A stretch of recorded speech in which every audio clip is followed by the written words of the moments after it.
தன் சொந்த வீட்டிலே ஆட்சி உச்சம் பெறக்கூடியது வந்து பார்த்திங்கன்னா புதன் தான். கடனாகட்டும், நோய்களாகட்டும், எதிரிகளாகட்டும், எல்லாமே சொல்லக்கூடியது இந்த கன்னி ராசி. ரொம்ப முக்கியமான ஒரு ராசிங்க. 6 வெற்றிலை, பூ, வாசனை மலர்கள், அந்த மருகு மாதிரி கொழுந்து அந்த மாதிரி போட்டு நடுவில் வந்து பச்சை பயிறு, உங்களோட குலதெய்வம். இதை வந்து வைத்து வழிபட்டு வந்தால் ரொம்ப ரொம்ப நல்லது. என் பிஸ்னஸ் சக்ஸஸ் ஆகும், சக்ஸஸ் ஆகிறது மட்டும்தான் நம்ம மைண்டில் இருக்கணுமே தவிர லாஸ் ஆனால் இந்த தாட் ப்ராசஸ் இருந்தாலே நீங்கள் உள்ளே வராதிங்கன்னு தான் நான் சொல்வேன். ஸோ இந்த கன்னிராசி என்பர்கள் வெற்றிலையை வச்சு பரிகாரம் பண்ணி எந்த தினத்தில் ஆரம்பித்தா இன்னும் முகர்ந்ததாக இருக்கும், எந்த நேரத்தில் பண்ணால் நல்லா இருக்குமா? நிச்சயமாக கால புருஷனுக்கு 6ஆம் இடம். நான் சொன்னேன் இல்லையா, மிதுனம் வந்து பார்த்திங்கன்னா புதன் தான். ஆமாம், தன் சொந்த வீட்டிலே ஆட்சி உச்சம் பெறக்கூடியது வந்து பார்த்திங்கன்னா புதன் தான். கன்னி வந்து கால புருஷனுக்கு 6, ருண ரோக சத்ருஸ்தானம். ஒரு மனுஷனுக்கு வந்து கடனாகட்டும், நோய்களாகட்டும், எதிரிகளாகட்டும், வேலை இதுவாகட்டும், எல்லாமே சொல்லக்கூடியது இந்த கன்னி ராசி. ரொம்ப முக்கியமான ஒரு ராசிங்க. இங்கே வந்து புதன் ஆட்சி உச்சம் பெறுறது. ஓகே, இந்த நுண்ணி அறிவுன்னு சொல்லுவோம். ரொம்ப வந்து பார்த்திங்கன்னா நுணுக்கமான ஒரு விஷயங்கள், சயின்டிஸ்ட்டு இவர்கள் எல்லாமே வந்து கன்னி ராசி அல்லது கன்னி லக்னம் சம்மந்தப்படாமல் முடியாது. அதுவும் எஸ்பெஷலி வந்து பார்த்திங்கன்னா ஜோதிடர்கள், இந்த மிதுனமும் கன்னியும் சம்மந்தப்படாமல் ஜோதிடர்களே இல்லை. அந்த மாதிரி வந்து சொல்லலாம். நம்ம புதன் எப்படியாவது கனெக்ட் ஆகும், டைரக்ட்லி ஒரு இன்டைரக்ட்லி கனெக்ட் ஆகும். அவங்க தான் வந்து இந்த நுண்ணறிவில் வந்து உள்ளே போக முடியும், சயின்டிஸ்ட்டு அந்த மாதிரி எல்லாமே. ஸோ அவ்வளோ ஒரு ஸ்பெஷலான ஒரு ராசிங்க மிதுன ராசி. ஏன்னா ஒரு செவ்வாய்க்கு வந்து வேகம் இருக்கும், ஓகேங்களா. ஒரு சனிக்கு வந்து ஒரு மந்தத்தன்மை, நிதானம் இருக்கும், பொறுமை அந்த மாதிரி இருக்கும். வேகமும் இருக்கும், விவேகமும் இருக்கும், பொறுமையும் இருக்கும். இது எல்லாமே மல்டிபிள். சூரியனுக்குன்னு ஒரு தன்மை இருக்குது, சந்திரனுக்குன்னு ஒரு தன்மை இருக்குது. இப்போ சந்திரனில் வந்து பார்த்திங்கன்னா மைண்டு. அப்போ அவர்கள் வந்து எல்லாமே ட்ரீம் பண்ண ஆரம்பிச்சிடுவாங்க. இப்போ எல்லாத்துக்குமே இந்த எல்லாமே ரெண்டுமே வந்து பேலன்ஸ் பண்ணக்கூடிய தன்மை வந்து பார்த்திங்கன்னா இந்த கன்னி ராசியில் பிறந்தவர்களுக்கு. அப்படியேப்பட்ட கன்னி ராசிக்காரர்கள் என்ன மாதிரியான வழிபட்டால் வந்து சிறப்புனா, அகெயின் இவர்களும் வந்து 6 வெற்றிலை எடுத்துக்கணும். ஓகேங்களா. 6 வெற்றிலை நான் சொன்னேன் இல்லைங்களா, அந்த மருகு இல்லை மறிக்கொழுந்து, இவர்களுக்குமே அதே தான்.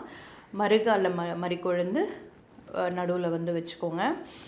பச்சை பயிறு, ஓகேங்களா.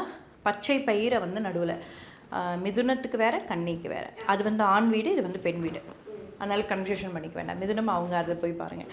ஸோ பச்சை பயிறு, 6 வெற்றிலை, காலபுருஷனுக்கு 6 அது, அதனால் 6 வெற்றிலை, நடுவில் வந்து பார்த்திங்கன்னா பூ, வாசனை மலர்கள், அந்த மருகு மாதிரி கொழுந்து அந்த மாதிரி போட்டு நடுவில் வந்து பச்சை பயிறு, உங்களோட குலதெய்வம். ஓகே, இதை வந்து வைத்து வழிபட்டு வந்தால் ரொம்ப ரொம்ப நல்லது. ரொம்ப ரொம்ப சிறப்பான ஒரு விஷயத்தை நோக்கி இவங்க போகிறத வந்து பார்த்திங்கன்னா ஒரு 1 வீக்லேயே இவங்க கண் கூட பார்க்க ஆரம்பிச்சிடுவாங்க.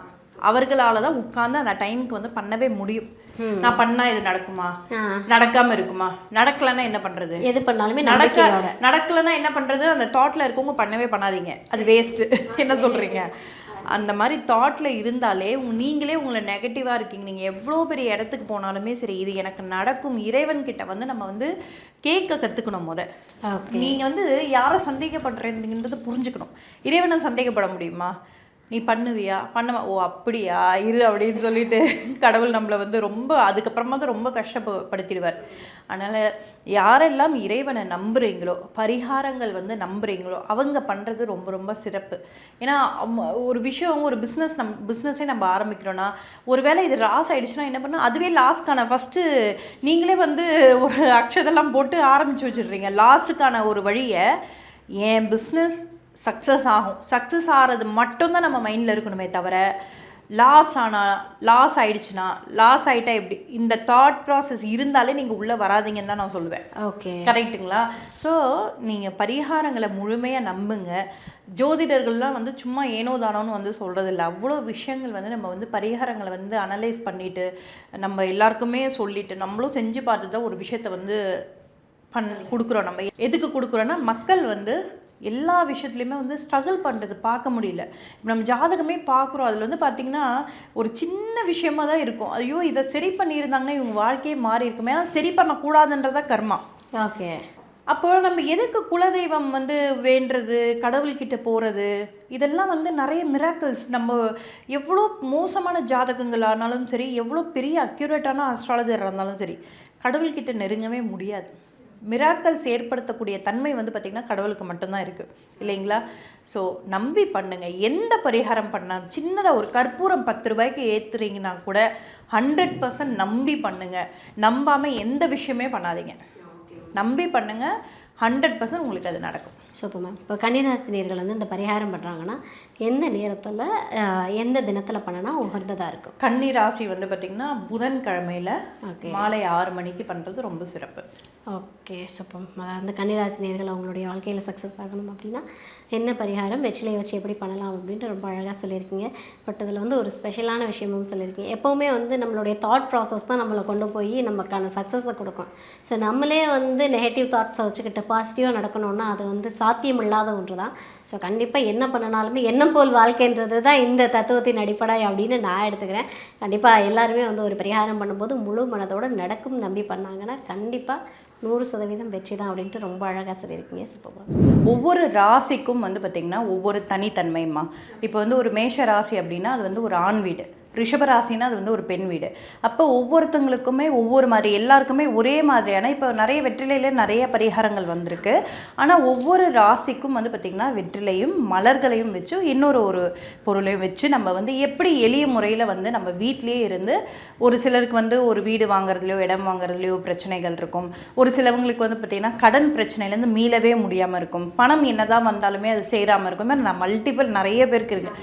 ஏதாவது ஒரு விஷயத்தை வச்சு இந்த ராசிக்காரர்கள் இந்த மாதிரி பண்ணிங்கன்னா வாழ்க்கையில் நிச்சயமாக அடுத்த கட்ட லெவல் போகிறது மட்டும் இல்லாமல் உங்களுக்கு நல்லாவே தெரியும். அந்த மாற்றம் வந்து நிகழ்கிறது வந்து உங்களுக்கு நல்லாவே தெரியும். அந்த பிரச்சனை அந்த வகையான ஒரு பரிகாரம் தான் இன்றைக்கி நம்ம சொல்ல போகிறோம். Okay super. இப்போ நான் வந்து நீங்கள் சொல்கிற மாதிரி வீட்டில் நான் அந்த பரிகாரம் பண்ணுறேன்னா எனக்கு என்னென்ன மாதிரியான மாற்றம் நிகழும், எதுலலாம் எனக்கு தீர்வு கிடைக்கும்? அதான் இப்போ சொல்லக்கூடிய ஒரு பரிகாரம் வந்து பார்த்திங்கன்னா நீங்கள் ப்ராப்பராக பண்ணிட்டு வரும்போது அது ஏதாவது ஒரு விஷயத்தை மல்டிப்பலாக வச்சு கேட்காதீங்க. என் கணவருக்கு நல்ல வேலை கிடைக்கணும், எனக்கு வந்து அந்த மாதிரி மல்டிப்பலாக வைக்காதீங்க. ஏதாவது ஒரு விஷயத்தை, எனக்கு வந்து வீடு வாங்கணும், எனக்கு வந்து ரொம்ப வறுமையாக இருக்குது, என் பையனுக்கு வந்து நல்ல இந்த கவர்மெண்ட் உத்தியோகம் கிடைக்கணும், இந்த மாதிரி ஏதாவது ஒரு விஷயத்தை வச்சு இந்த 48 நாள் இந்த விஷயத்தை பண்ணிட்டு வரும்போது 48 நாள் அதாவது ஒரு ராசிக்கும் மாறும். நான் சொல்கிறத கரெக்டாக ஃபாலோ பண்ணிங்கனாலே போதும். கண்ணுக்கு முன்னாடி நீங்கள் வந்து 100% பார்க்கலாம் என்ன மாதிரியான மாற்றங்கள் உங்களுக்கு நிகழுது நீங்களே வந்து நிச்சயமாக வந்து சொல்ல முடியும். ஓகே. இது வந்து கோவிலில் போய் தான் பண்ணுமா, வீட்டிலே பண்ணலாமா? வீட்டிலே பண்ணுறது, வீட்டிலே எளிய முறையில் பண்ணுறது. மேம் இப்போ 12 ராசினியர்களுக்குமே வந்து ஒவ்வொரு ராசிக்கும் நான் ஒரு பரிகாரம் கொடுக்குறேன் அப்படின்னு சொல்லிட்டீங்க. இப்போ 12 ராசினியர்களுக்குமே ஏதோ ஒரு பிரச்சனை இருந்துக்கிட்டே இருக்கு மேம். நான் பொதுவாக வீட்டில் இந்த கடவுள் வழிபாட இல்லை இந்த பரிகாரத்தை நான் டெய்லி பண்ணிட்டு வந்தேன் அப்படின்னா எனக்கு வந்து எந்த பிரச்சனையும் இல்லாமல் நிம்மதியாக வாழ்வேன்னா எல்லாருமே என்ன விஷயம் பண்ணலாம் வீட்டில்?